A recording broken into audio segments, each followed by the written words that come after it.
Hi ನಮಸ್ತೆ, ಆಹಾರ ಬುತ್ತಿಗೆ ಸ್ವಾಗತ. ಇವತ್ತು ನಾನು ವೆಜ್ಜು ಕಬಾಬ್ ಮಾಡಿ ತೋರಿಸ್ತೀನಿ, ಬನ್ನಿ. ನಾನ್ ವೆಜ್ ತಿನ್ನೋರೆಲ್ಲ ಚಿಕನ್ ಮಟನ್ ಮಾಡ್ಕೊಂಡು ತಿಂತಾರೆ. ವೆಜ್ ತಿನ್ನೋರೆಲ್ಲ ಈ ಥರ ಒಂದು ತರಕಾರಿ ಯೂಸ್ ಮಾಡಿಬಿಟ್ಟು ನೀವು ಕಬಾಬು ಮಾಡ್ಕೋಬೋದು.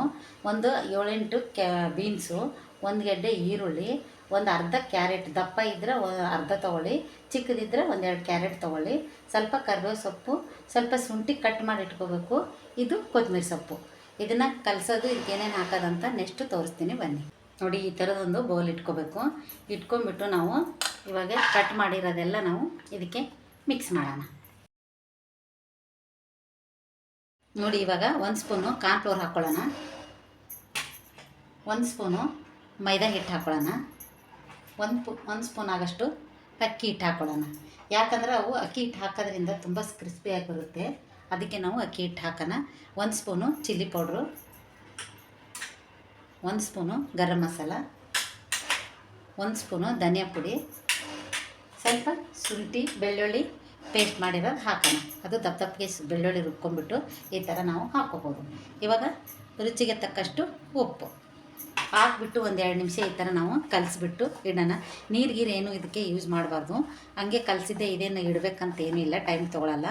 ನಾವು ಇಟ್ಬಿಟ್ಟು ಮಾಡುವಂಥದ್ದಲ್ಲ, ಅವಾಗೆ ಮಾಡಿ ಅವಾಗೆ ತಿನ್ಬೋದು. ಇದಕ್ಕೆ ಸ್ವಲ್ಪ ಅಕ್ಕಿ ಹಿಟ್ಟು, ಕಾರ್ನ್ಫ್ಲೋರು, ಮೈದಾ ಹಿಟ್ಟು ಸ್ವಲ್ಪ ಜಾಸ್ತಿ ಹಾಕ್ಕೊಳ್ಳಿ. ಯಾಕಂದರೆ 2 ಸ್ಪೂನ್ ಹಾಕ್ಕೊಳ್ಳೋಣ. 1 ಸ್ಪೂನ್ ಹಾಕಿದರೆ ಅದು ಆಗಲ್ಲ, ಕಡಿಮೆ ಇದ್ದರೆ 1 ಸ್ಪೂನ್ ಹಾಕ್ಕೊಳ್ಳೋಣ. ಇದು 2 ಸ್ಪೂನ್ ಹಾಕಿದ್ದೀನಿ ನಾನು. ಹಾಕ್ಬಿಟ್ಟು ಇವಾಗ ನಾನು ಮಿಕ್ಸ್ ಮಾಡ್ತಾಯಿದ್ದೀನಿ. ನೋಡಿ, ಇದೆಲ್ಲ ಮಿಕ್ಸ್ ಆಗಿದೆ. ಇವಾಗ ನಾನು ಸ್ವಲ್ಪ 1 ಸ್ಪೂನ್ ಆಗಷ್ಟು ನೀರು ಹಾಕ್ಕೊಳ್ಳೋಣ. ಜಾಸ್ತಿ ನೀರು ಹಾಕ್ಕೊಳಕ್ಕೆ ಹೋಗಬೇಡಿ, ನೀರು ಹಾಕೊಂಡ್ರೆ ಇದು ಮಾಡೋಕ್ಕಾಗಲ್ಲ. ನೋಡಿ ನೀರು ಹಾಕ್ಕೋಬೇಕು. ಒಂದೇ ಸರಿ ಜಾಸ್ತಿ ಹಾಕೊಂಡ್ರೆ ತೆಳ್ಳಗಾದರೆ ಇದು ಚೆನ್ನಾಗಿರಲ್ಲ. ಕಬಾಬು, ವೆಜ್ ಕಬಾಬ್ ಅಂದರೆ ಸೂಪರಾಗಿರುತ್ತೆ ಇದು. ನೀವು ಮನೆಯಲ್ಲಿ ಮಕ್ಕಳಿಗೆಲ್ಲ ಈ ಥರ ಒಂದು ಮಾಡಿಕೊಡ್ಬೋದು. ನೆಂಟರು ಬಂದಾಗೆ, ಸ್ವೀಟ್ ಎಲ್ಲ ಮಾಡಿದಾಗೆ ಇದು ಥರ ಮಾಡ್ಕೊಂಡು ನೀವು ತಿನ್ಬೋದು. ನೋಡಿ, ಈ ಥರ ನಾನು 2 ಸ್ಪೂನ್ ಆಗಷ್ಟು ನೀರು ಹಾಕ್ಕೊಂಡಿದ್ದೀನಿ. ಹಾಕ್ಕೊಂಡ್ಬಿಟ್ಟು ಇವಾಗ ಎಣ್ಣೆಯಲ್ಲಿ ಕರೆದು ನಿಮಗೆ ತೋರಿಸ್ತೀನಿ. ಯಾಕಂದರೆ ಫಸ್ಟಿಗೆ ನಾನು ಒಂದೊಂದೇ ಸ್ಪೂನ್ ಹಾಕಿದ್ದೆ, ಇದಕ್ಕೆ ಇನ್ನೂ 1 ಸ್ಪೂನ್ ಬೇಕನ್ನಿಸ್ತು. ಅದಕ್ಕೆ ನೋಡಿಬಿಟ್ಟು ನೀವು ಬೇಕನ್ನಿಸಿದರೆ ಇನ್ನೂ 1 ಸ್ಪೂನು ಮೈದಾ ಹಿಟ್ಟು, ಅಕ್ಕಿ ಹಿಟ್ಟು, ಕಾರ್ನ್ಫ್ಲೋರು ನೀವು ಹಾಕ್ಕೋಬೋದು. ನೀವು ತರಕಾರಿ ಎಷ್ಟು ಹೆಚ್ಚಿರ್ತೀರ ಅದ್ರ ಮೇಲೆ ಡಿಪೆಂಡು. ನೋಡಿ ಹಾಕ್ಕೊಂಡು ನೀವು ಇದನ್ನು ಕಬಾಬು ಮಾಡ್ಕೋಬೋದು. ನೋಡಿ, ಇವಾಗ ಇದು ರೆಡಿಯಾಗಿದೆ. ಎಣ್ಣೆ ಕಾಯೋವರೆಗೂ 1 ನಿಮಿಷ ಹಿಂಗೆ ಇಡೋಣ. ನೋಡಿ, ಇವಾಗ ಇದು ನಾನು ಎಣ್ಣೆ ಕಾಯಕ್ಕೆ ಇಟ್ಟು ಬಂದಿದ್ದೀನಿ. ಇವಾಗ ಇದನ್ನು ನಾವು ರೆಡಿ ಮಾಡ್ಕೊಂಡು ಹೋಗೋಣ. ಬೇಕಂದರೆ ನೀವು ಚಿಲ್ಲಿ ಪೌಡ್ರ್, ಬೇಡ ಅಂದರೆ ಕಬಾಬ್ ಪೌಡ್ರ್ ಸಿಗುತ್ತೆ. ಯಾರಿಗೆ ಕಬಾಬ್ ಪೌಡ್ರ್ ತಿನ್ನೋಕ್ಕೆ ಇಷ್ಟ ಇರೋರು ನೀವು ಕಬಾಬ್ ಪೌಡ್ರನ್ನು ಹಾಕ್ಕೊಂಡು ಮಾಡ್ಕೋಬೋದು. ನೋಡಿ, ಕಬಾಬ್ ಥರ ನೀವು ರೌಂಡ್ ಶೇಪಲ್ಲಾದರೂ ಮಾಡ್ಕೋಬೋದು. ಈ ಥರ ನಾವು ವಡೆ ಮಾಡ್ತೀವಲ್ವ, ಆ ಶೇಪಲ್ಲಾದರೂ ನೀವು ಮಾಡ್ಕೋಬೋದು. ಮಾಡ್ಕೊಂಡ್ರೆ ತುಂಬ ಚೆನ್ನಾಗಿರುತ್ತೆ. ನೀವು ಯಾವ ಶೇಪಲ್ಲಾದರೂ ಇದನ್ನು ಶೇಪ್ ಮಾಡ್ಕೋಬೋದು. ನೋಡಿ, ಎಲ್ಲನೂ ಇದೇ ಥರ ನಾನು ಮಾಡ್ಕೊಂಬರ್ತೀನಿ, ಬನ್ನಿ.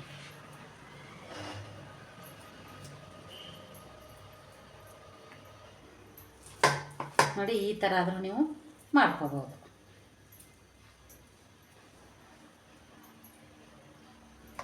ನೋಡಿ, ಇವಾಗ ರೆಡಿಯಾಗಿದೆ. ನಾನು ರೌಂಡ್ ಶೇಪಲ್ಲಿ ಮಾಡಿದ್ದೀನಿ, ವಡೆ ಶೇಪಲ್ಲಿ ಮಾಡಿದ್ದೀನಿ.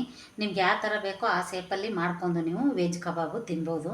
ಇವಾಗ ಎಣ್ಣೆ ಕಾಯ್ದಿದೆ, ನಾನು ಇದನ್ನು ಕಬಾಬ್ ಹಾಕಿ ತೋರಿಸ್ತೀನಿ, ಬನ್ನಿ. ನೋಡಿ, ಇವಾಗ ಎಣ್ಣೆ ಕಾಯ್ದಿದೆ, ನಾನು ಒಂದೊಂದಾಗೆ ಬಿಡ್ತಾಯಿದ್ದೀನಿ. ಈ ಥರ ಮಾಡ್ಕೊಂಡು ತಿನ್ನೋದ್ರಿಂದ ತುಂಬ ಚೆನ್ನಾಗಿರುತ್ತೆ. ಮಕ್ಕಳಿಗೆಲ್ಲ ಈ ಥರ ಸಾಯಂಕಾಲ ಹೊತ್ತು ಮಾಡಿಕೊಟ್ರೆ ಸೂಪರಾಗಿರುತ್ತೆ. ಇವಾಗ ಕಬಾಬ್ ಅಂತೇಳಿ ಅವ್ರಿಗೆ ಗೊತ್ತೇ ಇರೋಲ್ಲ. ಈ ಥರ ವೆಜ್ಜು ನಾನ್ ವೆಜ್ ತಿನ್ನಲಾರ್ದವರು ವೆಜ್ಜು ಮಾಡಿಕೊಂಡು ತಿನ್ಬೋದು.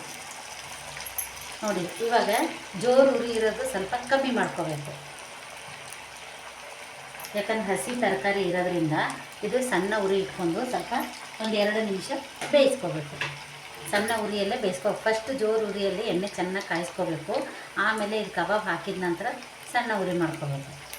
ಇವಾಗ ಬೇಯ್ತಾ ಇರಲಿ, 1 ನಿಮಿಷ ಬೇಯ್ದಾದ್ಮೇಲೆ ನಾನು ತಿರುಗಿ ತೋರಿಸ್ತೀನಿ. ನೋಡಿ, ಇವಾಗ 1-2 ನಿಮಿಷ ಆಗಿದೆ. ಸಣ್ಣ ಉರಿಯಲ್ಲಿ ಬೆಂದರೆ ತರಕಾರಿ ಎಲ್ಲ ಚೆನ್ನಾಗಿ ಬೆಂದಿರುತ್ತೆ. ಅದಕ್ಕೆ ಇವಾಗ ನಾವು ತಿರುಗಿ ಹಾಕೋಣ. ನೋಡಿ ಎಷ್ಟು ಚೆನ್ನಾಗಿ ಬರುತ್ತೆ ಅಂತ. ಇದು ಕಲರು ತಿರುವಾಕ ನಂತರ ಮತ್ತು ಇನ್ನೂ ಚೆನ್ನಾಗಿ ಕಲರ್ ಬರುತ್ತೆ. ನಿಮಗೆ ಕಲರ್ ಏನಾರು ಬೇಕನ್ಸಿದ್ರೆ ನೀವು ಕಾಶ್ಮೀರಿ ಚಿಲ್ಲಿ ಪೌಡ್ರ್ ಹಾಕ್ಕೋಬೋದು, ಇಲ್ಲಾಂದ್ರೆ ಕಬಾಬ್ ಪೌಡ್ರ್ ಹಾಕ್ಕೋಬೋದು, ಇಲ್ಲಾಂದ್ರೆ ಕಲರ್ಸ್ ಹಾಕ್ಕೋಬೋದು. ನಾನು ಏನು ಬೇಡ ಅಂತ ನಾರ್ಮಲ್ ಚಿಲ್ಲಿ ಪೌಡರ್ ಹಾಕಿಬಿಟ್ಟು ನಾನು ಮಾಡಿ ತೋರಿಸ್ತಾಯಿದ್ದೀನಿ.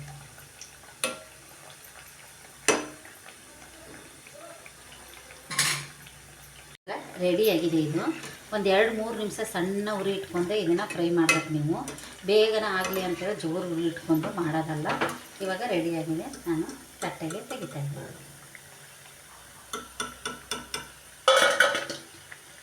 ಈ ಥರ ಒಂದು ತರಕಾರಿದು ನೀವು ಮಾಡಿ ನೋಡಿ, ನಿಮಗೆ ಐಡಿಯಾ ಗೊತ್ತಾಗುತ್ತೆ, ತುಂಬ ಚೆನ್ನಾಗಿರುತ್ತೆ. ನಾನಿವಾಗ ಕಬಾಬ್ ಸೇಪಲ್ಲಿ ಮಾಡಿದ್ನಲ್ವ ಅದನ್ನ ಹಾಕಿ ತೋರಿಸ್ತಾ ಇದ್ದೀನಿ. ನಿಮ್ಗೆ ಯಾವ ಸೇಪ್ ಬೇಕೋ ಅದನ್ನು ನೀವು ಮಾಡ್ಕೋಬೋದು. ನಾನು 2 ಮಾಡಿ ತೋರಿಸಿದ್ದೀನಿ. ನಿಮ್ಗೆ ಇಷ್ಟ ಆಗಿದ್ದು ನೀವು ಮಾಡಿಕೊಂಡು ತಿನ್ಬೋದು. ಇದು 2 ನಿಮಿಷ ಬೇಯಿಸಿ. 2 ನಿಮಿಷ ಆದ ನಂತರ ಇದನ್ನು ನಾನು ತಟ್ಟೆಗೆ ಸರ್ವ್ ಮಾಡಿ ತೋರಿಸ್ತೀನಿ, ಬನ್ನಿ. ರೆಡಿಯಾಗಿದೆ. ಈ ಥರ ಕಬಾಬ್ ಮಾಡಿ ತಿನ್ನೋದ್ರಿಂದ ತುಂಬ ಚೆನ್ನಾಗಿರುತ್ತೆ. ಇವಾಗ ನಾನು ಎಲ್ಲ ಥರದ್ದು ಸರ್ವ್ ಮಾಡಿ ತೋರಿಸ್ತೀನಿ. ಈ ಥರ ಕಬಾಬ್ ನಿಮಗೆ, ವೆಜ್ ಕಬಾಬ್ ನಿಮ್ಗೆ ಇಷ್ಟ ಆದಲ್ಲಿ ತರಕಾರಿ, ಯಾವ ತರಕಾರಿ ಬೇಕಾದ್ರೆ ನೀವು 4-5 ಥರ ತರಕಾರಿ ಯೂಸ್ ಮಾಡಿಬಿಟ್ಟು ನೀವು ಈ ಥರ ಕಬಾಬ್ ಮಾಡ್ಕೋಬೋದು. ಎಲ್ಲ ಥರ ಹಾಕಿ ತರಕಾರಿ ಕಬಾಬ್ ಮಾಡಿದ್ದು ನಿಮ್ಗೆ ಇಷ್ಟ ಆದಲ್ಲಿ ಲೈಕ್ ಮಾಡಿ, ಶೇರ್ ಮಾಡಿ, ಸಬ್ಸ್ಕ್ರೈಬ್ ಮಾಡಿ. ನಮಸ್ತೆ.